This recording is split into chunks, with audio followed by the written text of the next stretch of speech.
무협 토크 주화인마 제 17경.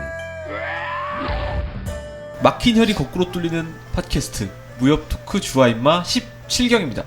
네, 안녕하세요. 저는 전산실의 청개구리라는 인디밴드에서 활동하고 있는 한치라고 하고요. 예, 인문예술 공유지 물레당의 야부입니다. 네, 동화 쓰는 이삼입니다. 네, 오늘도 이사매님 자리해주셔서 네, 반갑습니다.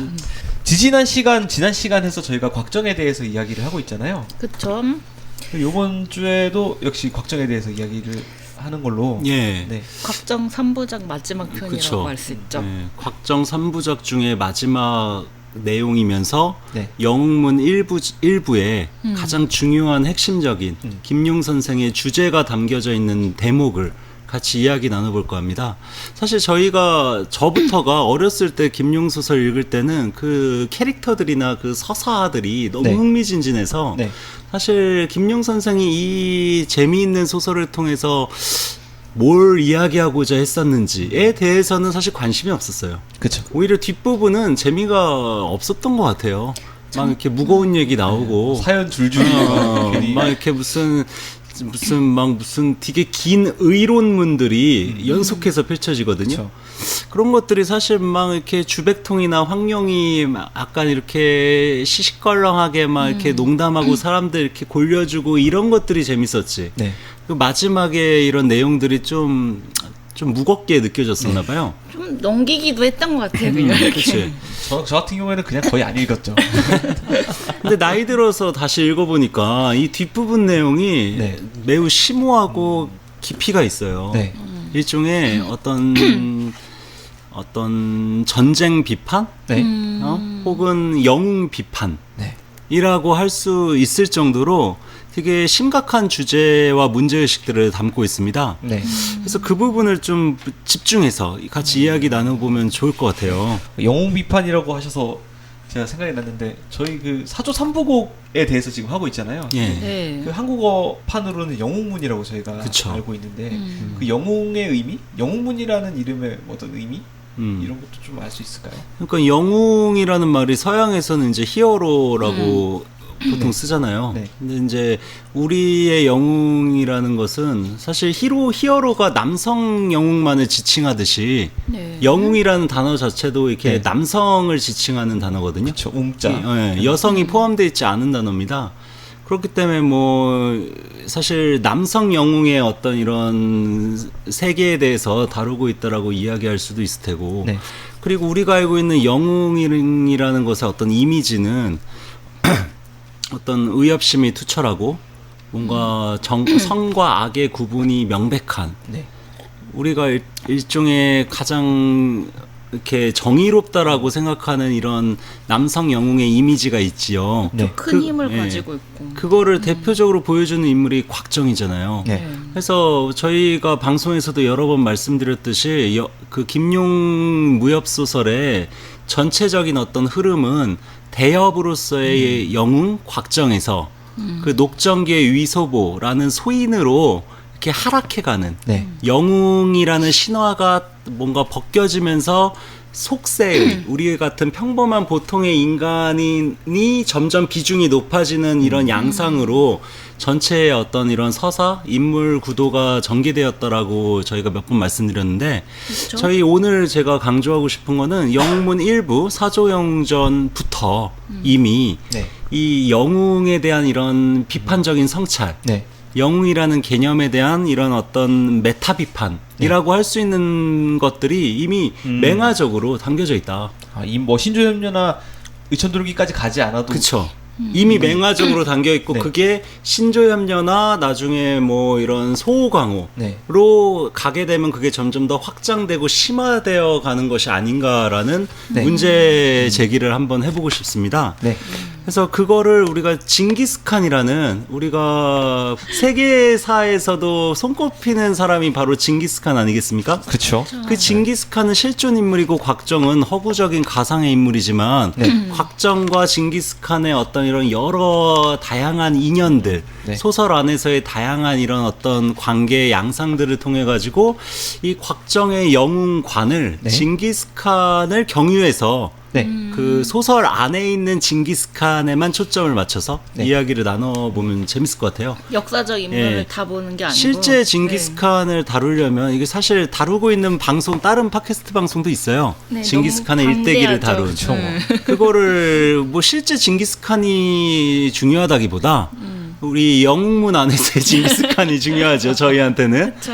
허구적인 인물이면서 일종의 가상의 인물과 실제 인물이 공존하는 이런 독특한 어떤 역사 팩션이라고 하는 것이 바로 이 김용 소설에서부터 구현되고 있기 때문에 그거를 우리가 한번 같이 이야기해 보면 좋을 것 같아요. 네.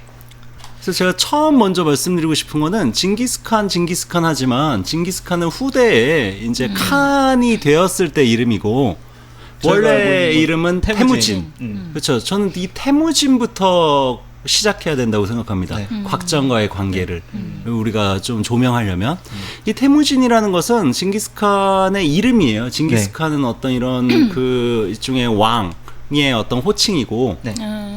태무진이라는 것은 그 인간 징기스칸의 실제 이름이기 어릴 때문에 때부터 썼던 이름. 이산, 실명이죠, 정조 실명. 뭐 이런 거. 그래서 저는 이 태무진과 징기스칸의 관계를 이런 식으로 청취자들이 이해하기 쉽게 제가 풀이를 하자면 태무진과 징기스칸의 관계는 로건과 울버린의 관계다. 최근에 로건이라는 영화가 아주 대단한 이런 센세이션을 일으켰는데 야부님 우셨다는 얘기. 예, 제가 너무 슬퍼가지고 거의 뭐 슈퍼 히어로물의 용서받지 못한 자라고 부를 수 있는 이런 영화 아니겠습니까? 보신 분들은 이해가 되실 거예요. 진짜 이게 제목이 울버린이 아니라 로건이라는 것부터가 저희가 여기서 다루고자 하는 징기스칸이 아니라 태무진부터 뭔가 이야기를 나누고자 하는 어떤 주제와 좀 상통한다라고도 할 수가 있겠어요. 그러고 보면은 태무진을 가리키는 이명 중에 또 푸른 늑대 이런 것도 있잖아요. 늑대라는. 그렇죠. 네. 그러고 보면 울버린과 좀 매칭이 될 것 같아요. 울버린은 물론 오소리이지만. 그렇지. 그래서 처음에 일단 곽정과 그 태무진이 어떤 식으로 이렇게 인연을 맺게 되었는지 그 부분부터 먼저 순차적으로 이야기를 나눠보면 좋을 것 네. 같습니다. 사실 곽정이 그 태무진을 만나기 이전에 철별이라는 맞아요. 그 태무진과 그 대적하고 있었던 상대 진영의 장수인 철별과의 인연부터 사실 모든 일이 시작됩니다. 네. 곽정은 사실 듣보잡인데 철별과 연결되면서부터 태무진을 만나고 그러면서 이른바 아주 유력한 어떤 이런 그 업계에서 네. 그 되게 중요한 인물로 서서히 부각하게 되는 거죠. 그 철별이라는 사람은 대단히 이제 아주 어떤 이런 영웅의 기질을 갖고 있는 이런 장수였나 봐요. 그러니까 이제 곽정이 그의 어떤 이런 용맹을 본 뒤에 흠모하는 마음이 생겨서 이른바 그 철별을 숨겨주다가 나중에 걸려가지고 그쵸. 네. 곤혹을 치르죠. 그것도 철별을 그 말을 걸어본 것도 아니고 멀리서 먼발치에서 싸우는 거 보고. 그치. 네. 이게 곽정의 어떤 성품을 여기서부터 우리가 이제 짐작할 수가 있는데 그러다가 그 철별을 결국 이제 잡아서 그 태무진 진영에서 태무진 진영의 그 휘하 장수 중에 박이출이라는 장수가 있습니다. 그 박이출이 이 철별을 보니까 자기의 숙적이고 적군이지만 사람이 되게 멋진 거야. 그렇죠. 적이지만 막 적이지만 이렇게 훌륭하다. 존경하고 싶은 적들이 있지 않습니까? 그러니까 이런 얘기는 사실 어디서 잘못하면 이게 일종의 어떤 이런 친북 작용적인 이런 것으로 이렇게 욕먹기 딱 좋은 건데 적을 칭찬하면 이 적을 칭찬하는 것을 이적행위라고 하잖아요. 적을 이롭게 하는. 근데 뭐 박일출이 적을 이롭게 뭐 긍정적으로 생각을 하는 거예요. 그러면서 정말 훌륭한 호환이다. 그러니까 이게 박일출도 인간이 아주 보통 사람은 아니죠. 네. 그러면서 거기에 김용 선생이 이런 서술을 합니다. 영웅은 영웅을 아낄 줄 아는 법이다. 그를 죽일 수는 없었다. 마치 조조 같은. 너무 멋있지 않습니까? 제가 무협 소설을 읽는 이런 즐거움 중에 하나가 이런 대사들이에요. 비현실적이기도 하고. 그렇지. 네. 현실에서는 이건 이적행인데 국가보안법에 저촉되는. 근데 이 영웅의 세계, 무협의 세계에서는 이게 적을 인정하는 이런 장면들이 아주 자주 등장하거든요. 그래서 이 살려주려고 해요. 그러니까 철목진이 이때 그 태무진을 태무진. 가리킵니다. 이 철목진인 태무진도 철별을 죽이기 아까워가지고 자기에게 투항할 것을 권유해요.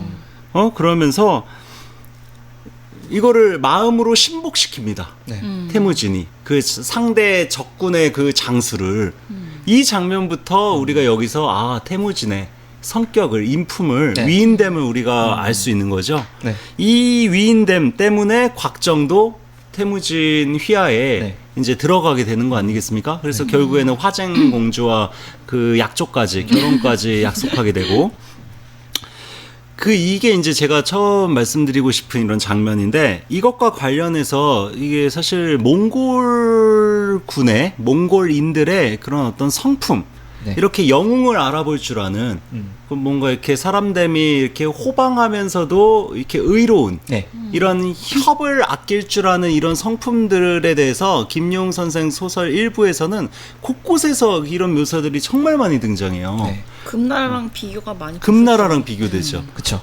금나라 사신이 한번 몽골에 와가지고 그 비교되는 장면도 있잖아요. 그렇죠. 금나라가 아무래도 이 당시에는 몽골하고는 비교할 수 없을 정도로 대단한 어떤 강대국이었거든요. 네. 신흥 강대국. 그러니까 몽골은 아직 이게 소부족에 불과하고 네. 그러니까 이제 근데 혹시라도 그 철목진이 워낙 이렇게 전쟁도 잘하고 리더십이 탁월하니까 나중에 점점 이렇게 힘이 세지고 있으니까 미리 포섭하려고 네. 자기 아들들을 황태자들죠. 네네. 왕자들을 보내가지고 이렇게 관직을 주어서 포섭시키려고 합니다. 그 중에 완화농렬도 있었고. 그렇죠. 네. 그때 완한영제, 태자인 완한영제와 여섯째 태자인 완한열. 네. 이 완한열이 바로 누굽니까? 양강의 아버지 양. 그쵸 의부라고 네, 할 수 있는 의부. 사람이죠. 이 완한열도 사실 이때 이제 중요하게 등장을 하죠. 완한영제는 태자인데 첫째. 이 사람은 태자이기는 한데 이렇게 멍청해. 근데 완한열은 여섯째여서 황제가 되기는 어렵지 않겠습니까? 근데 그렇지만 똑똑해. 총기가. 그렇죠. 그런 어떤 그 과정에서 네. 그 완한영제가 막 이렇게 원래 금수저들이 좀 성격이 싸가지 없는 애들이 많잖아요. 막 자기가 막 위풍당당하게 이렇게 금나라 정병을 이끌고 네. 그 몽골 그 진영에 들어가면서 자기 어떤 아이들이 이렇게 구경하고 있지 않겠습니까? 그 아이들을 상대로 품속에서 이렇게 금전 돈을 꺼내가지고 아이들에게 던져요. 이걸 상으로 주마 하면서. 땅에 던져버린 거죠. 그러면서 그 혼자 무슨 생각을 하냐. 당연히 아이들이 몰려와가지고 다투어 줄 줄 안 네. 거예요. 우리 예전에 그 막 이렇게 초콜릿 같은 거 미군이 초콜릿. 막 우르르 몰려가서 막 이렇게 그러지 않습니까? 네. 그런 거를 생각한 거야. 당연히 가난한 이런 아이들이니까. 근데 여기에서 김용 선생이 뭐라고 묘사하나? 몽골 사람들은 주객이 처음 만날 때의 예의를 상당히 중시한다. 이 완한영제의 경박한 행동에 대해 경악을 금할 수 없었다. 라고 묘사를 합니다. 그러니까 동전은 거들떠보지도 않는 거예요. 애들도 다. 그치. 왜냐면 이 몽골 사람들이 무식해서 뭐 글도 모르고 풍속도 괴상하다라고 서술되고는 있지만 네. 신의와 예절만은 매우 중시하고 손님에 대한 예의도 아주 깍듯했다라고 이렇게 서술이 되고 있거든요. 네. 그러니까 곽정이 이때 이제 본격적으로 등장합니다. 네. 이제 중앙 정계에 처음 자기 얼굴을 드러내는 장면이 이때예요. 화려하게 데뷔를. 곽정은 평소 어머니가 또 대단한 이런 그 여장부잖아요. 여장부죠. 네. 그래서 어머니로부터 금나라 사람들의 난폭하고 잔인한 얘기를 수없이 듣고 자랐기 때문에 그 금나라 사람들 때문에 사실 자기 부모, 자기 남편이 죽은 것이기도 하니까 그래서 어린 마음에도 곽정이 금나라 사람에 대한 증오심이 싹 텄대요. 네. 그래가지고 이 금전, 땅에 떨어진 금전을 주워가지고 완한영제의 얼굴을 향해 집어던지면서 누가 이 더러운 돈을 달래더냐. 이 어렸을 때부터 되게 뭔가 의기로운 어떤 이런 대업의 풍모가 어릴 때부터 보인다. 세뇌가 잘 됐어요 지금. 그렇지. 어머니한테 가정교육을 잘 받은 이때 거죠. 곽정이 좀 어릴 때였던 거죠. 그렇죠. 그러니까 사실 이런 걸 보면 이 곽정과 몽골인의 어떤 이런 성품, 네. 품성이 풍속이 되게 잘 맞아떨어지죠. 곽정이 지난 시간에도 얘기했지만 몽골인들과 되게 가까운 관계 속에서 자랐기 때문에 곽정의 성격이 양강과 달리 뭔가 좀 뭔가 의로운 성품을 기품으로 컸다라고 저희가 말씀을 드렸잖아요. 네. 그래서 초반에는 몽골에 대한 긍정적인 묘사가 엄청나게 많이 들어요. 맞아요. 그래서 이게 사실 단순히 한족 중심의 한족을 뭔가 빠는 국뽕의 어떤 이런 한족 무협 소설이라고 얘기할 수 없는 게 초반부터 이런 증거들이 곳곳에서 발견됩니다. 근데 문제는 이렇게 뭔가 손님에 대해서 예의를 갖추고 되게 뭔가 아주 멋진 이런 리더십과 영웅적인 면모를 보이고 있는 몽골의 장수와 몽골의 풍속 이런 것들이 사실 영문 후반부에 가면 네. 무참하게 깨져요. 그렇죠. 오히려 그 몽골이 금나라처럼 바뀌잖아요. 그치. 네. 그러니까 이게 초반에는 이렇게 묘사하고 있지만 이게 후반부에는 이게 완전히 정반대로 뒤집힘으로써 이게 사실 금나라냐 몽골이냐 네. 한족이 다스리는 왕조이냐 네. 이런 민족 구분이 의미가 없어지게 되는 거예요. 권력을 잡았느냐 그치. 안 잡았느냐가 권력을 잡고 어떤 강대한 이런 권력을 휘두르게 되면 한족이라도 몽골이라도 네. 여진이라도 어떤 민족이라도 사실 거의 비슷하게 묘사가 돼요. 네. 그리고 각각의 부족이나 민족마다 이런 사람이 있고 저런 사람이 있는 거죠. 그렇죠. 그래서 어떤 특정 민족이 배타적으로 무조건 우월하고 뭐 금나라는 무조건 나쁘고 이런 게 아닙니다. 네. 나중에 뭐 천령팔부 시대에 가면 천령팔부 때는 이거 시대가 앞 시대지. 어쨌거나 소설은 네. 뒤에 썼지만 그 천령팔부만 하더라도 사실 거란족 출신의 이런 영웅이 네. 등장하지 않습니까? 스포가 본의 아니겠다. 어차피 이거 몇십 년 된 건데 스포가 어딨어. 혹시 안 읽으신 분들이 계실 수도 있으니까. 영문만 읽으신 분도 계시잖아요. 그럴까? 그래서 이게 후반부에 그 몽골이 벌이는 어떤 참혹한 참상에 대해서 이게 전체적으로 읽다 보면 이게 비교가 돼요. 네. 어떤 처음에- 유목민의 이중성이랄까? 어떤 면에선 순박한데 어떤 면에선 예의와 어떤 예절을 중시하면서 순박한 이런 그 덕을 갖추고 있는 것처럼 묘사가 되지만 네. 또 어떤 면에서는 잔인하고. 되게 잔인하고 맞아. 뭔가 잔혹한 네. 이런 성격이 또한 대비적으로 묘사가 되고 있습니다. 이게 둘 다 갖고 있는 거죠. 양면적인 네. 거죠. 어느 하나만 있다기보다. 그래서 초반부에는 되게 아까 말씀드린 것처럼 매력적인 그 몽골 그리고 매력적인 태무진의 성격들이 되게 다채롭게 묘사가 돼요. 네. 진짜 영웅이라고 할 수 있는 만한 어떤 그 묘사입니다. 나도 이 휘하에서 이렇게 복무하고 싶을 정도로. 왜냐하면 그 철별이라는 그 상대 적군의 장수를 그 대접하는 방식들도 너무 진짜 좀 감동스럽고 네. 가령 뭐 자기가 쓰는 투구를 이렇게 선사해서 용사의 술잔으로 대신한다면서 철별이 그 다른 그런 자기 태무진의 라이벌에게 좀 모욕을 당하니까 바로 10부장에서 100부장으로 승격을 시켜주면서 아주 파격적으로 대우를 해줘요. 네. 사실 이게 아주 파격적인 대우, 여기에 사람들이 감동을 먹는 그쵸. 거거든요.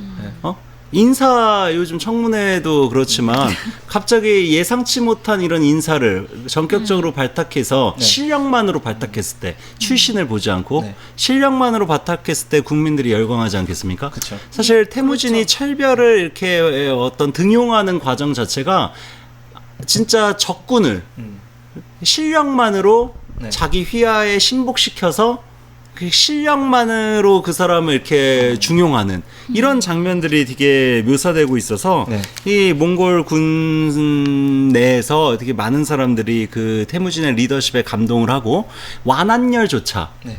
그 금나라의 그 여섯째 왕자인 완한열조차 이 사람 똑똑한 사람이기 때문에 딱 보니까 이제 가만히 두면 위험하겠다. 뭐라고 속으로 생각하냐. 이 사람, 이 태무진 무시 못할 영웅이로구나. 이렇게 해놓고 철별을 보고 10,000번을 죽으라 한들 그 누가 거절할 수 있겠느냐. 네. 이런 식으로 사람들을 이렇게 신복시키는 거예요. 네. 이게 리더십이지. 그렇죠. 응? 그래서 이런 거에 곽정도 나중에는 홀딱 넘어가지 않겠습니까? 네. 그런 점에서 이 태무진은 정말 매력적인 영웅으로 분명 묘사되고 있는 것이 확실하고 이런 사례들 처음엔 그랬죠. 그쵸. 진짜. 가령 뭐 제가 또 인상 깊었던 장면 딱 한 가지만 더 말씀을 드리고 싶은데 혹시 왕칸이라고 기억하세요? 왕칸? 아니요? 왕칸이 그 태무진과 의형제 맞아요. 의형제이지만 사이가 안 좋은. 그 왕칸의 아들이 완전 개또라이 사이코인 아들이 있습니다. 상곤이라고. 네네. 완전 오만방자하고 막 성격이 진짜 나빠요. 무례하고. 이게 심판과 구판이 이름이 다른가요? 왕한이었나? 다른 이름으로 저는. 왕한이라고도 했던 것 같은데. 제가 기억하는 건 왕칸인데 어쨌거나 그 왕칸의 아들인 상곤이 그 태무진의 그 휘하 장수들을 모욕 주는 장면이 있어요. 네. 막 그러면서 막 그 표범 자기가 키우고 있는 무서운 표범들을 데려와 가지고 형님의 영웅들 그 태무진의 휘하 장수들 보고 싸워보라고 합니다. 그래서 네. 누가 이 맨손으로 표범 2마리를 때려잡을 수 있다면 자기가 승복하겠다라고 시비를 걸어요. 네. 사실 이게 이 사람들이 무림인사들이 아니에요. 그쵸. 이렇게 무공이 있는 사람들이면 표범이랑 싸워서도 당연히 이길 수 있지만 네. 이게 무공을 제대로 익힌 사람들이 아니라 이 사람들 다 군인 아니겠습니까? 네. 군인들이 표범과 1대1로 싸워가지고 어떻게 맨손으로 표범을 때려잡을 수 있겠어요? 이거는 완전히 이렇게 골려 먹으려고 네. 엿대바라 하는 식으로 이렇게 이런 수작을 건 건데 그렇죠. 그러면서 막 당연히 이 태무진 입장에서 이거를 어떻게 싸움을 시켜요? 그러면서 이런 그 밑에 있었던 이제 여러 그 휘하 장수들 중에 목화려라는 장수가 있는데 네. 이 사람이 한 말이 되게 멋있어요. 그 다른 이런 그 장수가 그 표범이랑 싸우려고 하니까 그 사람을 말리면서 우리는 이 초원에서 이름을 떨치며 수많은 적을 무찌르지 않았느냐. 표범이 군대를 지휘할 수 있냐? 그리고 또 매복했다가 적을 포위할 능력이 있나? 그만두세 그만둬. 그러니까 사실 표범을 1대1로 싸워서 이기는 게 무슨 의미가 있냐는 거야. 그렇죠. 아무 의미 이거는 없는 짓을. 그렇지. 이게 군인은 군대를 지휘하고 매복해서 적을 포위하는 능력을 갖추는 게 군인에게 필요한 능력이지. 1대1로 표범이랑 싸워서 이길 수 있는 능력은 군을 지휘하는 장수로서는 사실 하등해. 별로 필요 없는. 그렇지. 그렇게 네. 싸워가지고 표범이 이기고 그 장수가 목숨을 잃게 되면 얼마나 큰 손해이겠어요. 헛된 죽음이지. 진짜. 그러니까 철목진이 이때 상고나우 자네가 이겼네 하면서 그냥 자기가 지고 졌다라고 마는. 시인을 하는 거죠. 이런 게 멋진 거죠.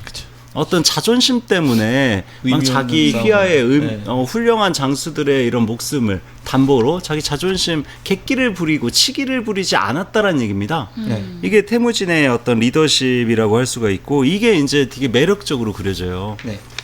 그래서 사실 저희가 예전에 그 뭐 노인의 품격이라는 주제로 장산봉에 장산봉. 대해서 얘기했잖아요. 그렇죠. 사실 어떤 리더십이라고 할 수 있는 아주 가장 훌륭한 리더십의 표본으로 묘사되고 있는 게 이 태무진, 바로 징기스칸이죠. 그렇기 때문에 이 징기스칸에 대한 묘사를 보면 이게 곽정의 성품하고 확실히 비슷해요. 잘 맞는. 초반부 태무진의 성격은 곽정이랑 되게 비슷하다. 그랬던 태무진이 이제 후반부 가면은 역변을 하기 시작하죠. 그쵸. 징기스칸이 되면서 이제 그치. 그 역변의 얘기를 좀 같이 저희가 이야기 나눴으면 좋겠어요. 네. 그 가장 중요한 사건이 바로 호라즘 왕국과의 전쟁이죠. 지난 시간에도 왜 비중 있게 네. 다뤄졌습니다. 호라즘 왕국. 호라즘 왕국을 몽골이 이렇게 정복한 거는 실제 역사적 사실입니다. 네. 사실 이 중원은 원래 그 서역이라고 불리는 신장 뭐 위구르 자치구 네. 뭐 해가지고 그 중앙아시아 쪽하고 중원이라는 네. 우리가 알고 있는 전통적인 중국의 권역은 사실 분리되어 있고 사실 그쪽은 항상 오랑캐들이 득실거리는 맞아요. 네. 동네로 인지됐었잖아요. 몽골 때 네. 징기스칸이 처음 그 지역을 중원의 어떤 이런 본토 안에 수복을 시켜요. 그러니까 일종의 중원에서 서역으로 일컬어지는 그 광활한 땅을 네. 차지하게 되는 이 기반이 된 전쟁이 호라즘 왕국 정복 전쟁이라고 할 수가 있죠. 재밌는 거는 저희가 요즘에 중국 음식이라고 알고 많이 먹는 양꼬치 같은 네. 음식들이 사실 신장 위구르 쪽 음식이라면서요. 그렇죠. 네. 아무래도 유목민의 음식이죠. 네. 예, 양꼬치도 그렇고 게다가 이 호라즘 왕국은 그 우리가 알고 있는 전통적인 중국 동아시아의 이미지랑은 완전 다른 이런 네. 정체성을 갖고 있는 그 왕조죠. 네. 아무래도 그 호라즘이라는 이름이나 사마르카트라는 이런 이름에서도 알 수 있듯이 뭔가 이슬람 왕국, 이슬람스러운. 네, 네. 맞아요. 무슬림들의 왕조예요. 네. 그렇기 때문에 이 서역이라는 곳 자체가 사실 신장도 그렇지만 이 무슬림 아랍 세계와 그리고 유럽 세계 그리고 동아시아 세계 그리고 밑에 인도 티베트 세계 다양한 여러 개의 문명들이 교차하고 있는 지역이기도 하거든요. 어떤 이런 문명의 교차로라고도 이제 불리죠. 우리가 이제 실크로드라고 흔히들 알고 있는. 그렇기 때문에 이 호라즘 왕국에서의 전쟁이 되게 역사적으로 되게 중요한 어떤 전쟁이라는 거를 환기시켜 드리고 싶고, 네. 여기서 벌어진 그 전쟁에서 이겨 곽정이 또 대단한 이런 전공을 세워서 전쟁에서 이기는 것까지는 괜찮아요. 근데 이긴 다음에 네. 그 패전한 그 적국의 백성들을 상대로 그 징기스칸 군대가 벌이는 어떤 참혹한 학살, 이게 또 아주 장황하게 묘사가 되고 있어요. 이게 사실 이게 징기스칸 태무진의 이면성이라고도 할 수가 있습니다. 우리 네. 앞시가 좀 전에 그 철별에 대해서 적군의 장수인 철별을 뭔가 이렇게 이런 영웅은 죽일 수 없다면서 자기 휘하의 부하로 이렇게 전격적으로 등용하잖아요. 네. 근데 여기서는 그 사마르카트 성의 백성들은 그 철별처럼 대우하지 않는다는 거죠. 반대로 뭔가 쓸모가 없으면은 쓸모가 필요가 없지. 없다. 네. 그 핵심을 지적하셨는데 네. 쓸모가 있는 진짜 자기가 보기에 영웅적인 기상을 갖고 있는 사람이라면 적군이라도 네. 자기가 중용할 수 있지만 영웅이 아니라면 상대가 쓸모가 없는 인간들이라면 특히 백성. 그치, 또 나중에 문제의 소지가 될 만하다면은. 그렇지. 백성은 쓸모가 없어요. 네. 징기스칸의 입장에서는. 그러니까 그 무참하게 학살을 하기도 하고, 또 자기 휘하의 군인들에게, 몽골 군인들에게 또 전리품을 줘야 되거든. 네. 유목민들이 이렇게 싸우고서 뭐 이렇게 월급 받아서 이렇게 어떤 연봉으로 안정된 생활을 하는 공무원들이 아니기 때문에 이렇게 전쟁을 벌여서 그 전리품으로 그 사람들을 만족시켜줘야지 계속 자기 휘하에서 이렇게 관리할 수 있고 자기에게 충성을 바치게 할 수가 있다는 겁니다. 그래서 여기서 엄청난 학살을 벌이는데 이 학살은 실제 역사 사실입니다. 이제 김용 선생이 어떤 식으로 묘사하고 있냐, 남녀노소를 불문하고 학살하기 시작했다 하면서 차마 눈뜨고 볼 수 없는 참상이었다. 네. 백발이 성성한 노인은 말할 것도 없고 어머니 품에 안긴 젖먹이 어린애까지 모두 죽였다. 그래서 벌써 10만 명이 죽어 있었다, 이런 묘사까지 있어요. 사방의 피가 개울처럼 흐르고 몽고군의 말이 그 시체를 밟고 이리저리 뛰었다. 사실 징기스칸이 이때 이런 말을 했다고 지금 역사서에는 전해지고 있거든요. 네. 술의 바퀴보다 큰 인간은 다 죽여라. 그러니까 아이들만 죽이지 말고 다 죽이라는 얘기인데, 이 김용 선생 소설에서 묘사되는 거는 애들까지 다 죽이는 것으로 묘사가 되고 있어요. 실제 어땠는지는 저희가 잘 모르는데, 이 장면을 보면서 저는 이게 아까 말씀드린 것처럼 아무리 이렇게 뭔가 인품이, 성품이, 풍속이 순박한 민족이라 하더라도 어떤 이런 전쟁 상황에서 네. 그 적국의 백성들을 상대로 이런 잔인한 짓을 벌일 수가 있다. 이게 사실 이게 일종의 예전에 왕조사였고 지금은 국가라는 어떤 근대 민족 국가에서 우리가 살고 있지만, 어쨌거나 어떤 이런 폭력을 독점한 것이 왕조이고 국가 아니겠습니까? 그쵸. 옛날이나 지금이나 폭력을 독점한 이런 집단으로서의 국가나 왕조가 그 외국의 백성들을 상대로 혹은 자국의 백성들을 상대로 어느 정도 끔찍한 일을 할 수 있는지를 잘 보여주고 있는 대목이에요. 이 부분은 사실 우리가 알고 있는 무협의 세계랑 다릅니다.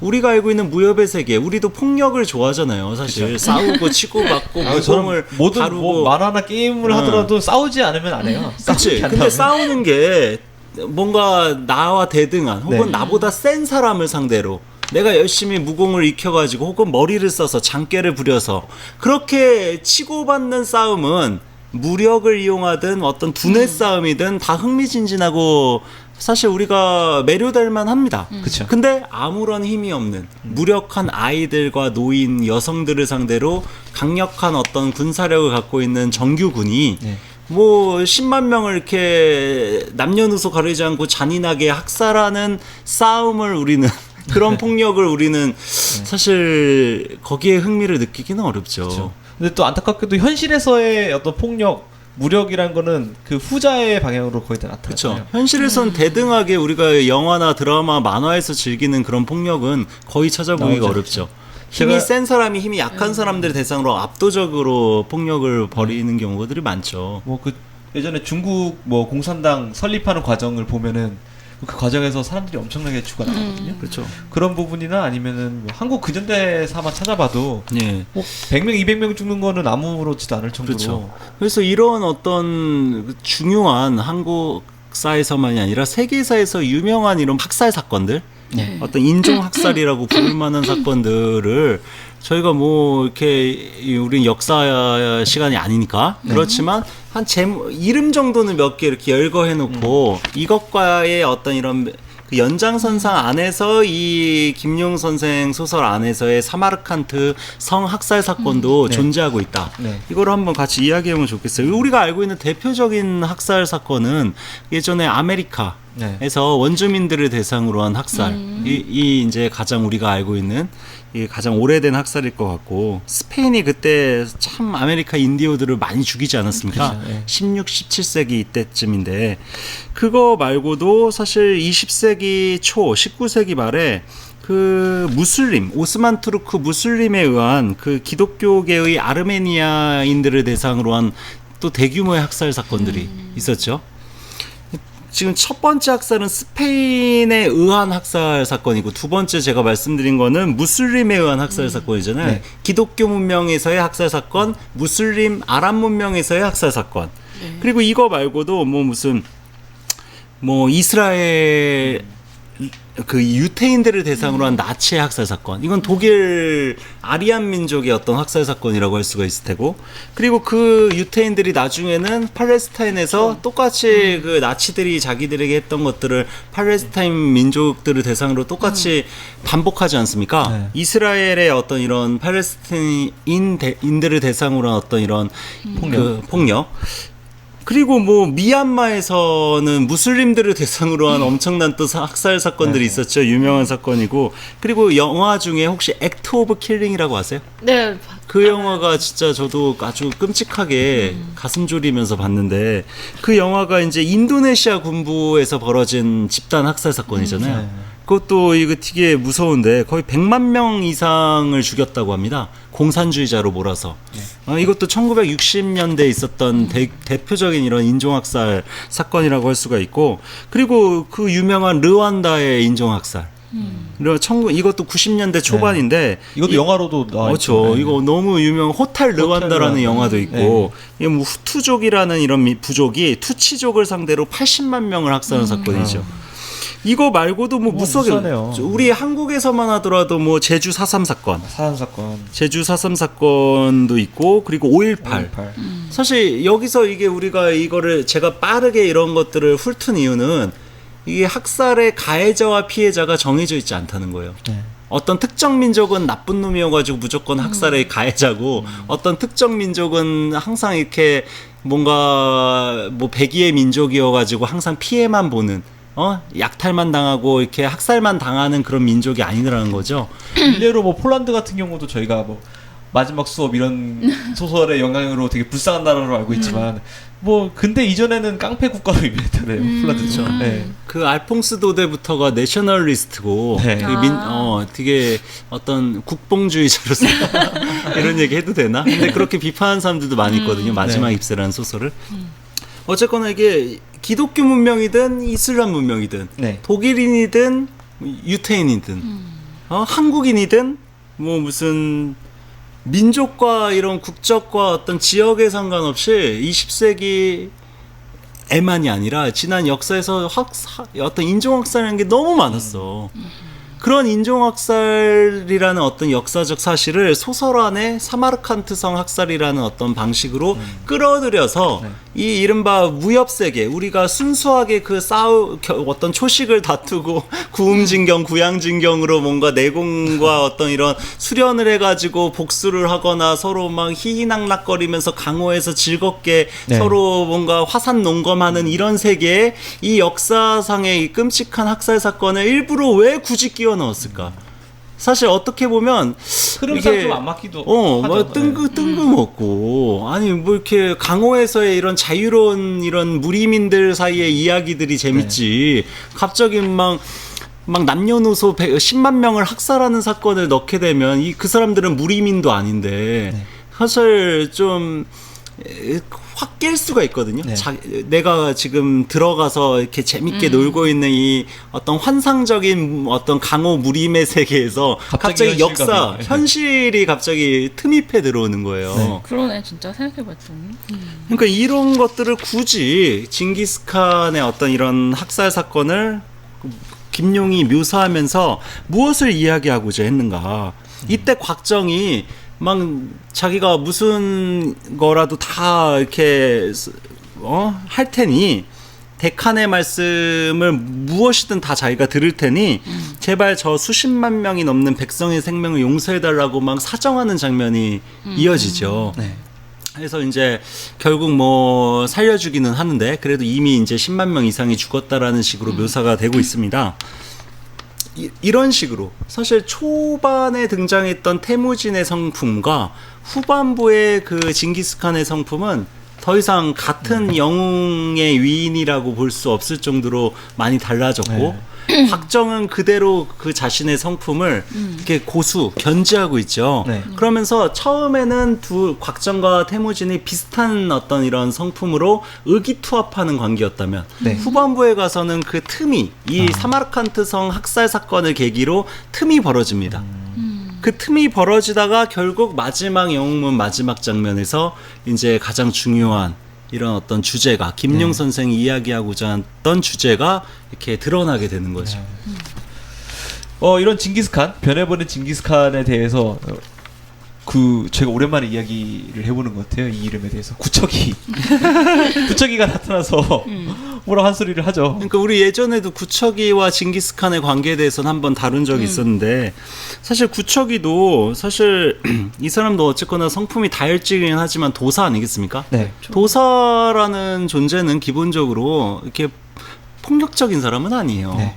그리고 인민, 백성을 위하는 어떤 이런 그 도교적인 이런 윤리를 마음속에 그 어떤 기본으로 베이스로 깔고 있는 사람이기 때문에 이 징기스칸이 너무 이렇게 몽골군이 백성들을 많이 죽이니까 네. 그거를 게다가 그런 징기스칸이 예전에 진시황처럼 또 불로장생을 하고 싶어해. 그러니까 고루고루 가지가지 다 하는 거지. 점점 진시황처럼 돼가는 거죠. 역사는 반복되는 거죠. 어. 뭐 주사 맞고 뭐 그런 거죠. 그러니까 그래서 막 이렇게 또 불로장생하고 싶어 하니까 그쪽의 분야에 이제 밝은 도사인 장춘자 구척이를 이제 초빙해 온 거예요. 네. 근데 구척이가 뭐 불로장생하는 법 알겠습니까? 도사라고 모르지. 그래서 그 핑계로 청강북두진 뭐 이런 걸 알죠. 그러니까 무리민사지. 그러니까 뭐 불로장생하는 법은 이런 건 없다. 네. 생명을 연장시킬 수는 있지만 연기를 통해 기를 단련해 가지고 생명을 좀 연장시킬 수는 있지만 불로장생하는 법은 없다라고 단언하면서 생명을 연장시키는 방법이 뭐냐라는 질문에 이렇게 말해요. 선행을 하는 사람에게만 하늘이 자비를 베푼다. 선행을 해야 된다는 거야. 징기스칸은 선행을 안 하고 있잖아. 선행이 뭐냐라고 물어보니까 성인은 고정된 마음을 갖지 않고 모든 백성들의 마음을 자기의 마음으로 삼습니다. 그러면서 도덕경, 이 도교 도사니까 도덕경에 능하지 않겠습니까? 자주 인용되는 그렇지. 거죠. 나중에 주백통은 이 도덕경으로 이제 공명권도 만들어내죠. 이 도덕경을 인용해 가지고 도덕경에 이런 말이 써 있습니다. 무력, 폭력은 상사롭지 못한 것. 군사가 쓸 것이 못 된다. 부득이 무력을 쓸 경우에도 담담한 심정으로 하는 것이 좋다. 전승을 자랑하는 자는 살인을 즐기는 자라 하겠다. 대저 살인을 즐기는 자는 천하의 뜻을 펼 수 없다. 라는 도덕경의 구절을 인용해가지고 면전에서 징기스칸을 디싸죠. 그러니까 징기스칸이 막 기분이 나쁘지 않겠습니까? 이 구척이 말은 기본적으로 사람을 좀 덜 죽여라 라는 얘기예요. 너무 많이 죽이면 장생은커녕 오래 못 산다. 하늘에 벌 받는다. 네. 이 얘기를 강조하는 거거든요. 그래서 여기서 저는 아까 말씀드린 진시황과 징기스칸이 겹치더라고요. 진시황의 모습을 또 많이 또 카피를 해서. 근데 아까 저희가 다뤘던 그 초반에 등장했던 태무진의 모습은 진시황하고는 전혀 다르잖아요. 이게 우리가 어떤 모시고 싶은 이런 직장 상사의 이런 모습 아니겠습니까? 권력을 점점 잡아가면 그렇게 변해가나 봐요. 그런가 봐요. 그러니까 그런 어떤 것을 이렇게 아주 공들여서 김용 선생이 묘사해요. 그런 거를 묘사하면서 드디어 이제 곽정과 그 징기스칸의 마지막 장면이 등장을 합니다. 네. 예. 이 부분이 사실 예전에 읽을 때는 그냥 크게 이게 뭔가 주목하지 않았던 부분인데, 그리고 사실 이런 부분을 김용 선생이 공들여서 썼다 하더라도 우리가 꼭 이 주제대로 무협 소설을 읽을 필요는 전혀 없죠. 네. 우리가 읽는 거는 또 우리 나름의 자유고 해석은 열려 있으니까. 그럼에도 불구하고 김용 선생이 사조 영웅전을 통해서 무엇을 이야기하고자 했는지 독해하려는 노력 또한 의미가 없지는 않지 않을까, 이런 생각을 한번 해봤습니다. 비평의 한 방법이니까요. 네. 작가주의. 그래서 여기서 그 이삼해님은 이 마지막 부분 어떻게 보셨어요? 그러니까 제가 어릴 때 영문이라는 이름으로 볼 때는 이 마지막 부분이 기억이 잘 안 났거든요. 그냥 휘휘휘 넘겼던 것 같아요. 근데 지금 나이 들어서 보니까 그 우리가 봤던 그 영웅문이라는 그 옛날 제목이랑 겹치면서 놓쳤던 어떤 얘기가 들어있구나, 이런 생각이 좀 그러니까 여기 드네요. 마지막에 곽정과 징기스칸의 대화에서 영웅에 관한 담론이 네. 이렇게 좀 아주 심도 깊게 이루어지고 있습니다. 영웅이란 과연 도대체 무엇이냐? 라는 질문이 계속 던져지고 있어요. 네. 그래서 이 부분을 첫 구절을 한번 같이 읽어봐도 좋을 것 같습니다. 잠깐, 제가 징기스칸 역할을 해야 맞지 않을까요? 어? 제가 좀 더 그래요. 나이가 네. 있으니까. 네, 그렇구나. 둘이서 한번. 네. 곽정아, 역대 내가 세운 대국만큼 넓은 나라는 없었다. 나라의 중앙이 사방으로 뻗어나가 1년이 걸려야 온 나라를 돌 수 있게 되었구나. 고금의 영웅 가운데 그 누가 나와 비교가 되겠느냐? 덱한의 무공은 고래로 따를 자가 없습니다. 그러나 덱한 한 분의 혁혁한 무공을 위하여 천하에 얼마나 많은 백골이 쌓였으며 얼마나 많은 고아와 가부가 눈물을 흘렸는지 아십니까? 되게 이 부분이 네. 저는 마음이 좀 찡했어요. 사실 이렇게 무협 소설이 보통 우리는 무력을, 폭력을 이렇게 미화하는, 네. 긍정하는 이런 소설이라고, 긍정하는 세계라고 우리가 알고 있는데, 사실 징기스칸이 등장하고 징기스칸이 개입되면서부터 이게 더 이상 어떤 강호 무리민사들끼리의 어떤 이런 그 구음진경이나 뭐 화산농검에서의 이런 어떤 역사 바깥에 비현실적인 이런 그 세계가 아니게 되어버린 거죠. 갑자기 무협 소설에서 대하 역사 소설로 변모하는 순간이라고. 반전 소설로 넘어가는 거죠. 무협 소설에서 반전 소설로 넘어가는 그 분기점이 바로 이 대사입니다.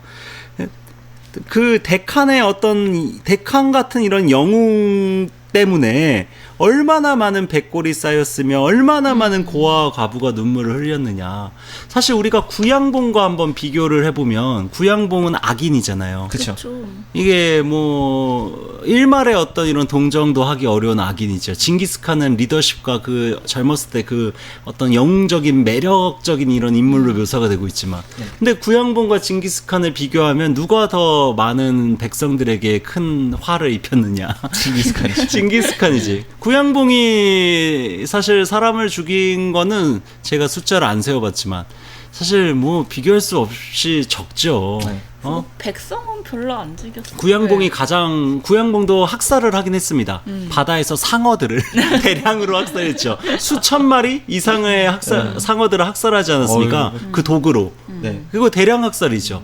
그러니까 이게 제가 동물을 상대적으로 경시하는 것처럼 보일 수 있는데, 징기스칸은 인간을 대규모로 죽였고 구양봉은 상어를 대규모로 죽였다는 거죠. 경중이 차이가 조금 차이가 네. 난다. 인간과 상어라는 점에서. 그리고 이런 점에서 곽정이 또 이런 말을 해요. 사람이 죽어 지하에 묻히는데 얼마나 많은 땅이 필요합니까? 어디서 많이 자기계발서에서 많이 그러니까 칸이, 그 징기스칸이 이제 어리둥절하다가 이게 무슨 맥락의 질문인지 이해를 못하고 말채찍으로 허공에 원을 그려서 한 요 정도 뭐 사람 모양 정도, 사람 사이즈 정도를 원을 그리면서 이 정도 되겠지 라고 하니까 여기서 또 곽정이 하는 말이 멋있어요. 이것도 한번 이사배님. 제가 해볼까요? 그렇습니다. 그토록 많은 사람을 죽이셨고 또 그토록 많은 사람의 피를 흘리게 하셨고 영토를 이만큼 넓게 차지하셨지만 그게 지금 무슨 소용이 있습니까? 고래의 영웅호걸 후세의 취향을 받는 분들은 모두 백성을 위해 공헌한 사람들이요. 백성을 지극히 사랑한 사람들 뿐입니다. 제가 보기에는 사람을 많이 죽였다 해서 반드시 영웅이 되는 것은 아닌 것 같습니다. 사람을 많이 죽였다 해서 영웅이 되는 것은 아니다. 이것도 대단한 성찰이죠. 엄청난 식견. 왜냐하면 사람을 한 명 죽이면 범죄자가 되고 여러 명 죽이면 연쇄 살인범이 되잖아요. 근데 한 10,000명, 10만 명, 100만 명 정도 죽이면 영웅이 되기도 합니다. 네. 역사에서는 나폴레옹이 그랬고, 징기스칸이 그랬고, 네. 만약에 히틀러도 그 전쟁에서 승리했다면, 2차 대전을 2차 대전에서 승리했다면 히틀러 독일과 이탈리아, 일본의 어떤 이런 그 군대들이 실제 연합군들을 상대로 전쟁에서 이겼다면 사실 아마 지금도 영웅으로 칭송받고 있겠죠. 그러니까 이게 상대적인 사람을 많이 죽이면 영웅이 되는 게 실제 현실입니다. 네. 역사예요. 근데 곽정은 그거에 대해서 회의하고 있다는 얘기죠. 네. 그러면서 이 곽정모를 성격이 좀 강직하고 막 이렇게 상황 보면서 눈치껏 이렇게 할 말 안 할 말 가려서 하는 타입이 전혀 아니지 않습니까? 일단 하고 그렇지. 뱉고보는 그러니까 징기스칸이 내 경우에는 막 이렇게 서운하면서도 충격적인 거야. 그렇죠. 왜냐하면 자기는 지금까지 자기 인생에 대해서 온통 자부심과 네. 어떤 자긍심을 갖고 있었던 그 자타가 공인하는 영웅 아니겠습니까? 근데 이런 곽정이 이런 말을 하니까 차마 막 반박할 수가 없는 거예요. 이게 마음도 좀 약해졌지. 왜냐면 이때 몸이 노쇠해가지고 죽기 얼마 전이거든. 그래가지고 과거를 생각하면서 망연자실하다가 울컥 피를 토합니다.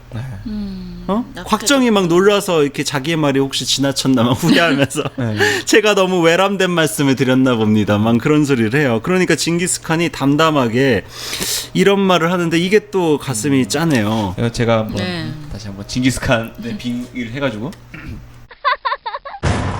내 좌우에 있는 사람들 가운데 어느 누구도 너같이 대담한 사람은 없었다. 너는 하고 싶은 말은 다 하는구나. 자, 이제 이만 돌아가자. 내 일생 동안 천하를 종행하며 무수한 나라를 멸망시켰지만 네 말대로 한다면 영웅이 아니란 말이 이렇다. 이게 뭐 좀 짠하지 않습니까? 예. 어떤 그 아무리 잘난 사람도 결국 죽기 전에는 좀 약해지면서 그러니까 불로장생 하려고 구척이까지 초빙했는데 뭔가 훈계질이나 듣고 그리고서 곽정한테 또 이런 소리까지 들으니 들을만했죠. 그렇죠. 그래서 데칸이 죽을 때 징기스칸이 이런 말을 중얼거렸다라고 김용 선생이 묘사하고 있습니다. 네. 죽으면서 임종할 때 마지막 말이죠. 영웅, 영웅이라 점점점. 그러니까 곽정의 말을 계속 머릿속에 생각하고 있다가 결국 죽었다는 거죠.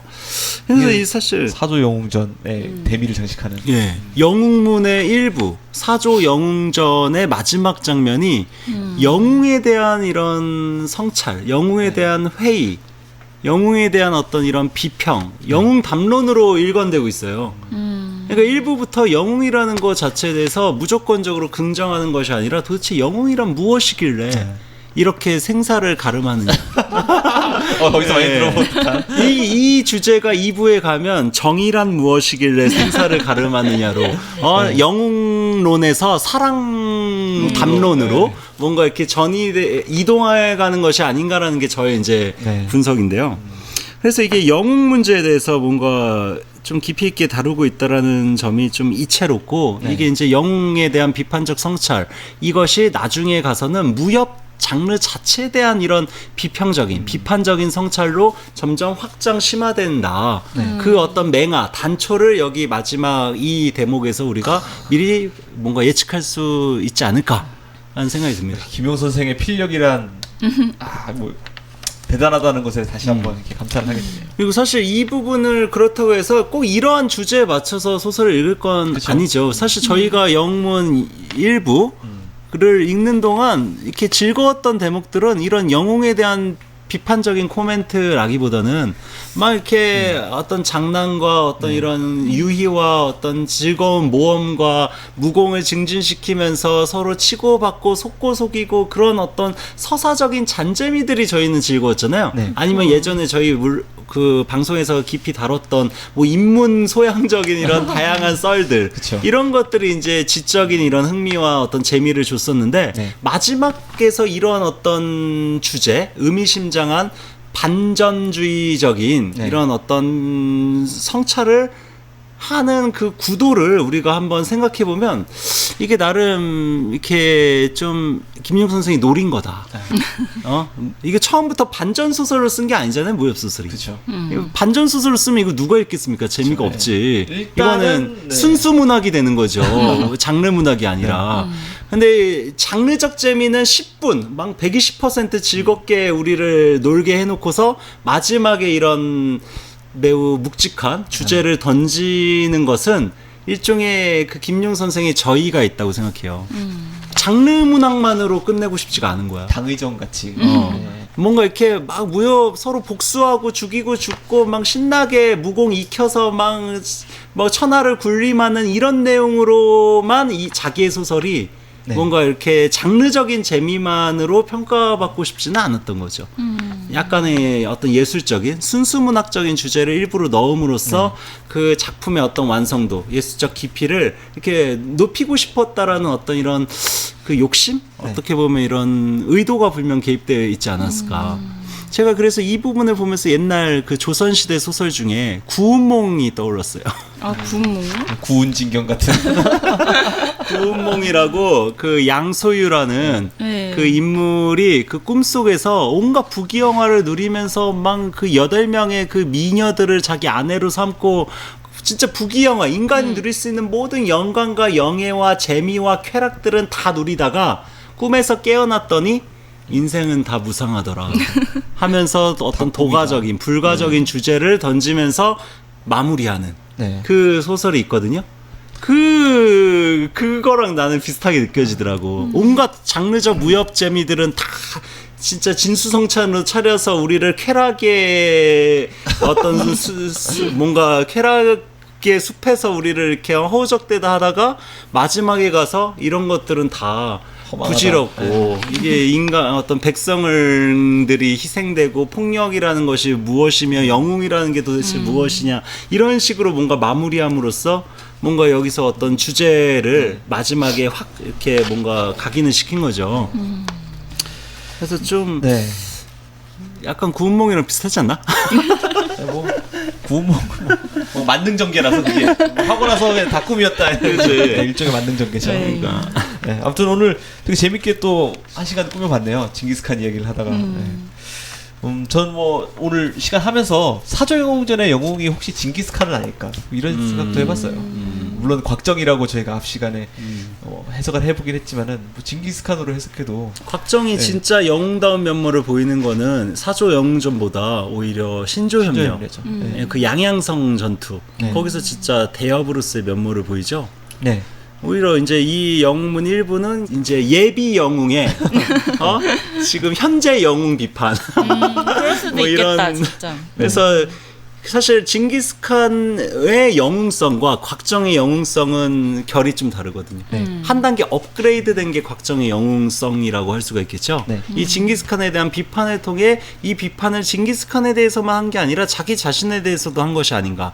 그래서 곽정은 백성을 위한 영웅이 되잖아요. 네. 막 사람을 많이 죽이고 땅을 많이 차지하는 이런 징기스칸이나 진시황 같은 영웅이 아니라 정말 백성을 위한 영웅이 된다는 점에서 이 마지막 장면을 통해 그 초짜이고 뭐 듣보잡이고 아무것도 없이 뭔가 어리숙하기만 하고 멍청했던 곽정이 그 양양성의 그 대협으로 성장하게 되는 어떤 분기점이기도 할 수 있는 게 아닐까. 그렇지만 곽부 아빠. 아무튼 네. 자식 교육은 망쳤다. 네. 아무튼 오늘 재밌는 시간 꾸며주셔서 감사하고요. 오늘 함께해 주셔서 이삼혜님도 감사드리고 네. 무엇보다 야부님 감사드립니다. 네, 그럼 다음 시간에 또 재밌는 주제로 찾아뵙기로 하겠습니다. 오늘 여기서 드리겠습니다. 감사합니다. 존명. 본 방송은 인문예술 공유지 물레단, 전산실의 청개구리, 그리고 북극곰 사운드 및 많은 동료 뮤지션들의 도움으로 제작되었습니다.